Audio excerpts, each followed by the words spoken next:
오늘부터 갈라디아서 말씀을 함께 또 읽어가겠습니다.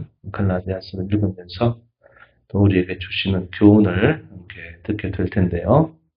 이 갈라디아서는 바울 사도의 전도 여행 가운데 비교적 초기에 기록된 서신이다. 이렇게 알려져 있습니다. 1차 전도 여행 때 주로 다녀왔던 여러 지역을 1차적으로는 그곳의 여러 지역들을 넓게 통칭해서 갈라디아 지역이다. 이렇게 말합니다. 그래서 첫 번째 전도 여행에 두루 거쳐 갔던 여러 지역들을 그가 여행을 하면서 그곳에서 있었던 여러 가지 교회적인 어려움과 문제들을 해결하기 위해서 그가 편지를 쓰게 된 것을 우리가 보게 됩니다. 이게 갈라디아서인데요.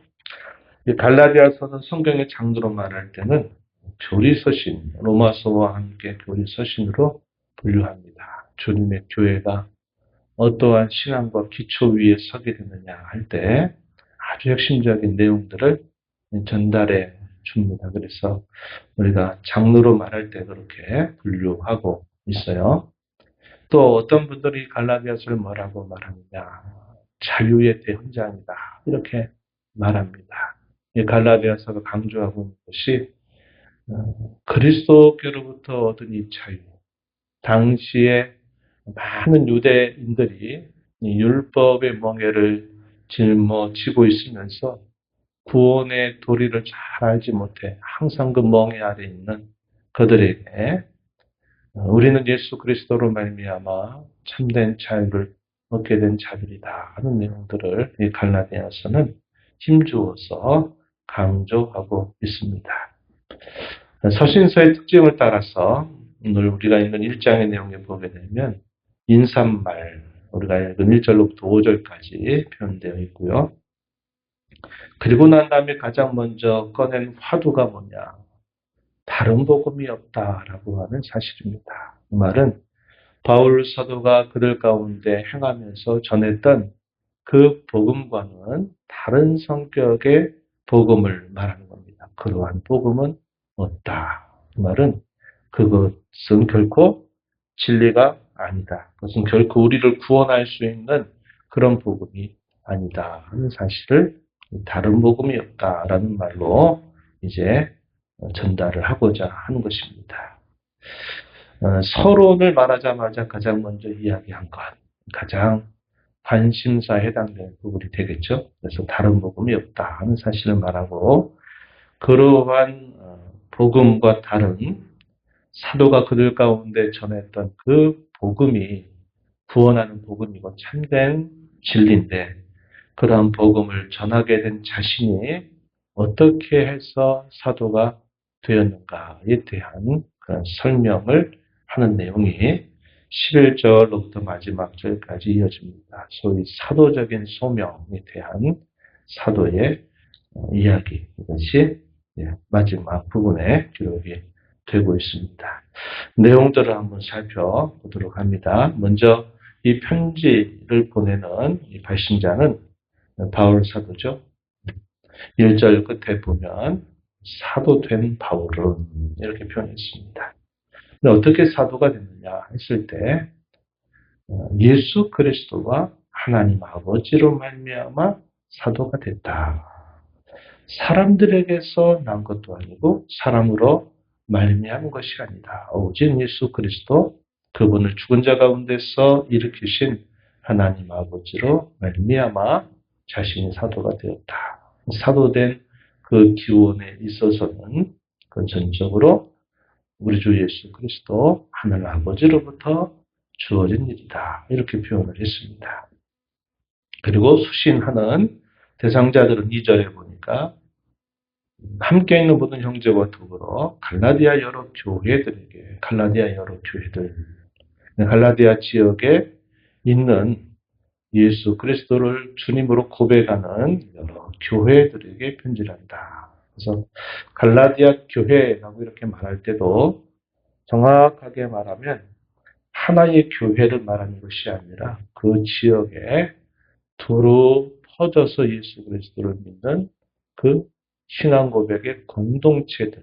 오늘날로 말하면 노예 개념이다. 제가 그런 말씀을 드렸어요. 오늘날 이런 지금 세계에서 있는 어떤 교회 이렇게 하면 그 지역이 딱 한정이 되고 또 그 지역에 있는 성도들이 다 규정되는 그런 식의 교회 개념이 아니다 하는 겁니다. 그래서 갈라디아의 교회들 여기에 편지를 씁니다. 이런 서신들은 어떤 하나의 대상, 특정한 대상에 주어진 것이 아니라 그 지역에 주로 분포하고 있는 그 지역에 있는 교회들.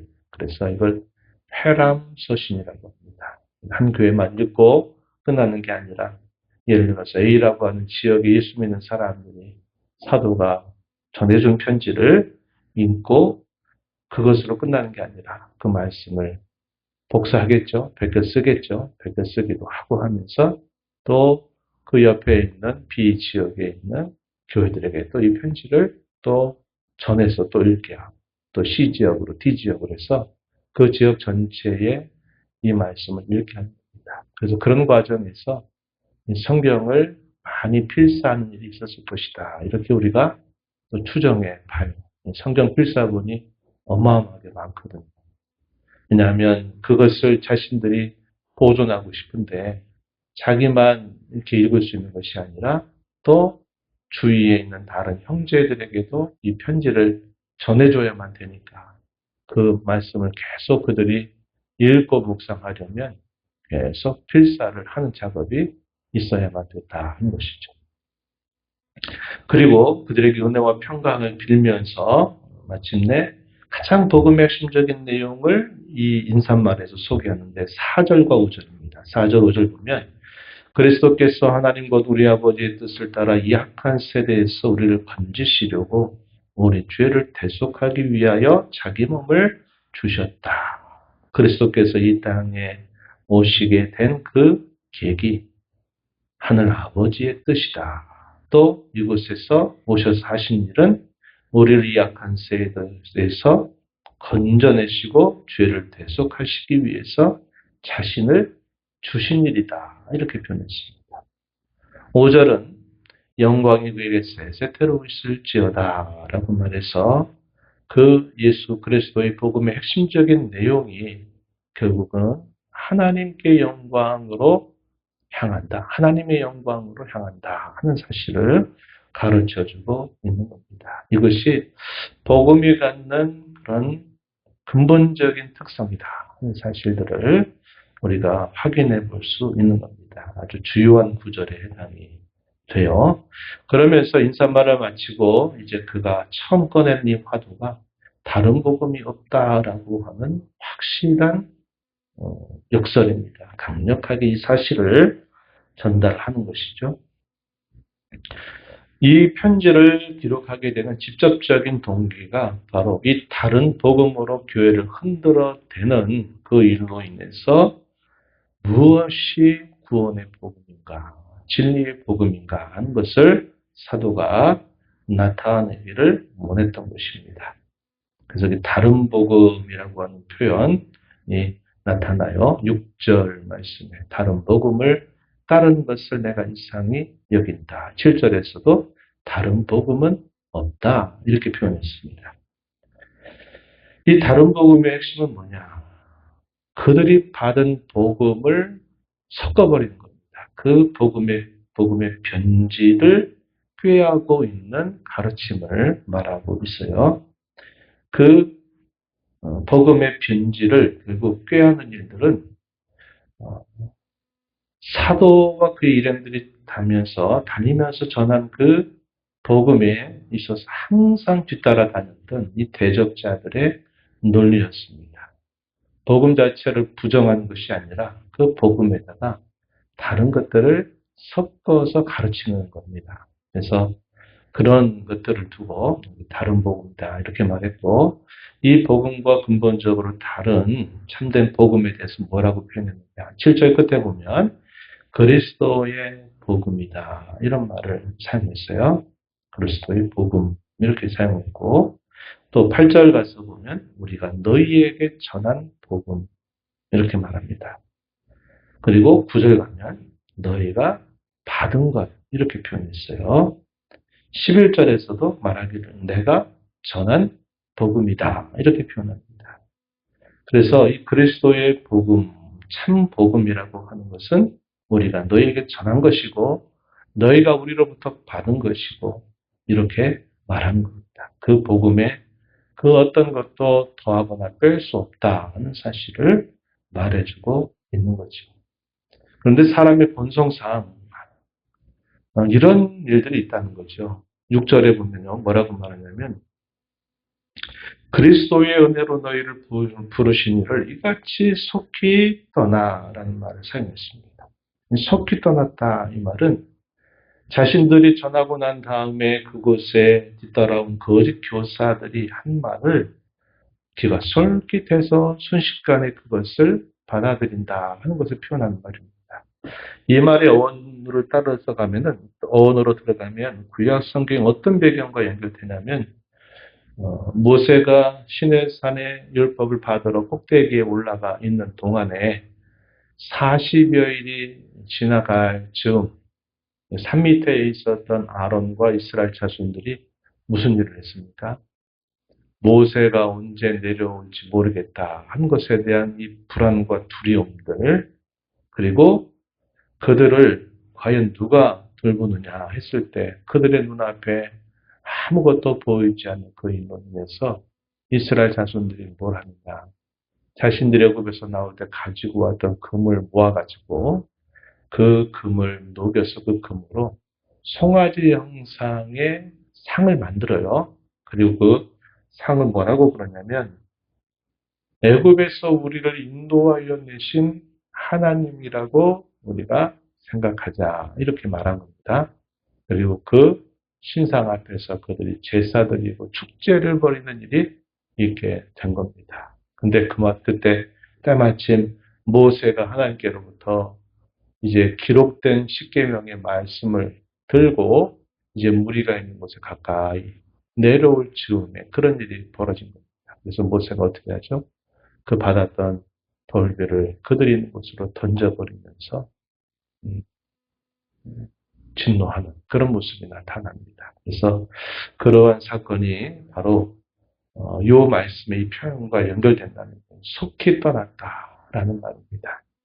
하나님께서 이미 그 백성들에게 시내산의 언약을 세우면서 그들에게 하나님이 이런 분이다. 하나님은 유일하고 참되신 하나님 한 분밖에 없다. 그 하나님을 우리가 섬기는 데 있어서는 하늘에 있는 것이나 땅에 있는 것이나 땅 아래 물속에 있는 어떤 형상이라도 하나님을 형상으로 만들어서는 안 된다. 이런 말을 이미 그들에게 들려주었는데 그들은 그 사실들을 들었음에도 불구하고 자신들의 불안과 두려움 그리고 자신들이 오랜 애굽 생활 가운데서 봐왔던 그 애굽의 신관에 따라서 형상으로 만들면서 언약을 파괴하는 큰 범죄 사건을 저지르게 된 겁니다.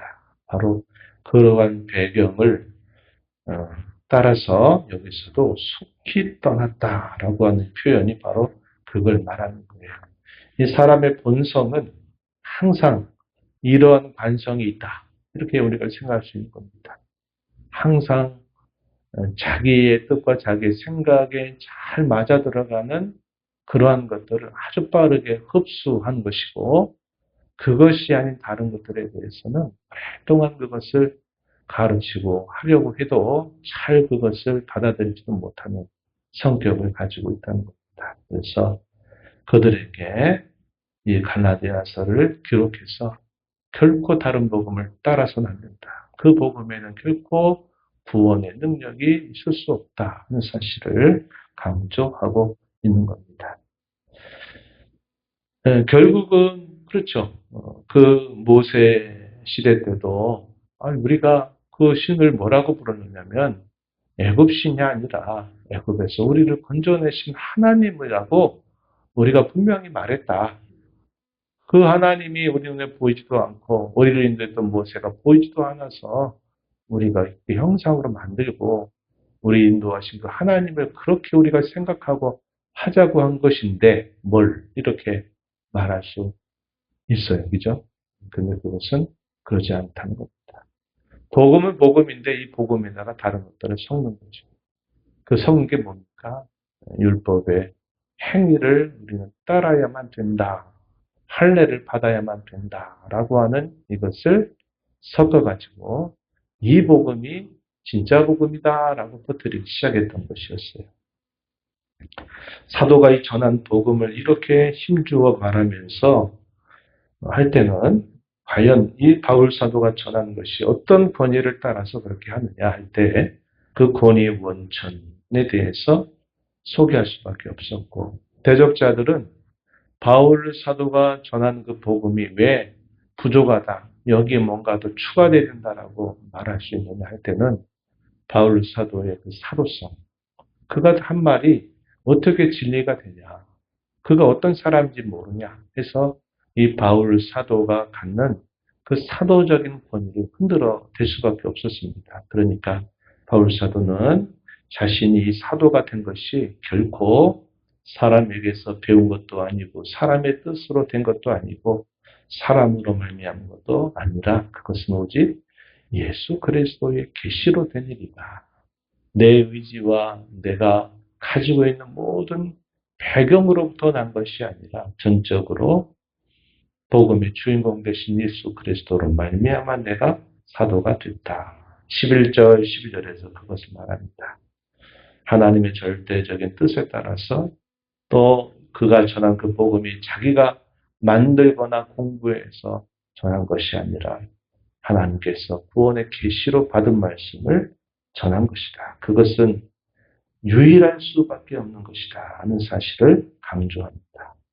그리고 자신이 유대교에 있을 때 가졌던 열심, 그리고 그럼에도 불구하고 자신이 이렇게 사도가 된 일이 하나님의 택하심의 은혜를 따라서 부름을 받아서 된 일이다. 자신의 소명에 대해서 이야기하고 그가 사도로서 소명을 받고 난 다음에 어떤 일을 했느냐 하는 내용 17절부터 소개되는데 예루살렘에 있는 사도들에게로 찾아가지 않았고 아라비아로 가서 다메섹으로 갔다가 그 후 3년 만에 베드로 사도를 만나려고 예루살렘에 한 2주간 정도를 거기 머물렀다. 그때도 베드로를 만나지 못하고 주의 형제인 야고보만을 볼 수 있었다.